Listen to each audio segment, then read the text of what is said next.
The space before was like a baby blue and tan wallpaper everywhere. And there was tan tile everywhere. The tub was just this gigantic tiled tub right in the middle of the window. It was just not Dolores's style, the homeowner style. The biggest thing that we changed was before the entry, you walked in here to the bathroom, and this was just a long vanity along this wall.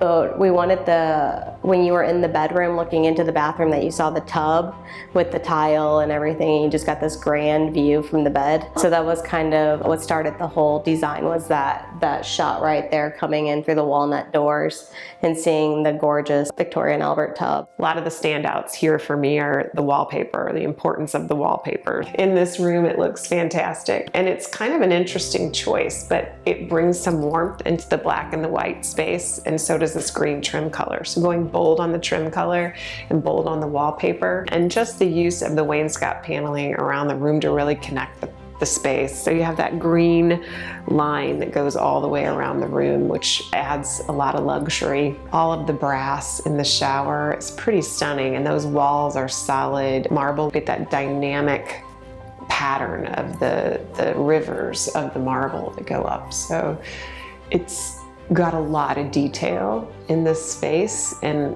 it all adds up to really create that luxury that Dolores and Janelle were after. Originally the laundry room was over here, which is now Dolores's closet space, and we moved the laundry back to what was at the time her husband's closet space, and then we reconfigured all the closets in the laundry room to get us that focal point from the bedroom of the tub. So we wanted it to feel very elegant and luxurious. I think luxurious was one of the things that we were going for from the beginning. Her husband likes like the 1920s, 30 vibe, like the Art Deco era. So he was really liking everything that we were choosing as well. This is probably one of the most luxurious bathrooms that I've been in since we've been doing Karr Bick kitchen and bath projects. So this is definitely on the top of luxury and tradition, and it fits in this old home, and Janelle and Dolores really nailed it. This one was funny because I was finishing up or finalizing,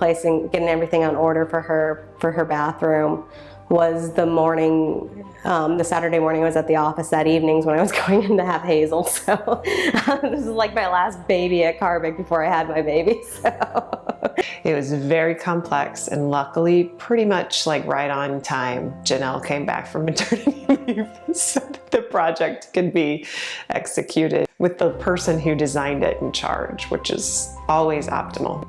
I feel really good when I'm in the space. It feels good because it is the exact look and feeling we were going for when we designed a space. Like it's exactly what we wanted it to be. I think it does take an expert, somebody who does this all the time, who sees these bathrooms and all the parts and pieces put together to help you make some of these bolder decisions. I do love this space. This is probably one of my favorite spaces that I've designed. Finding the right person, Karr Bick kitchen and bath, to help you execute your spaces. And now we do all spaces. We do interiors as well as all the stuff we've always done. So, you know, we're space planning, we are remodeling, we are doing laundry rooms and kitchens, and now offices like crazy, and then all of the interiors associated with it. So people ask us at the end of projects all the time, well, what's the paint color, and what do I hang on my wall, and which towel should I buy? And then, oh, it's connected to this room, so what's the furniture we should put there? So we finally just stopped fighting it and decided to bring the interiors in-house so we can do just about anything. Just better, this or having the baby? Having the baby's better. Yeah. Maybe if it was my bathroom.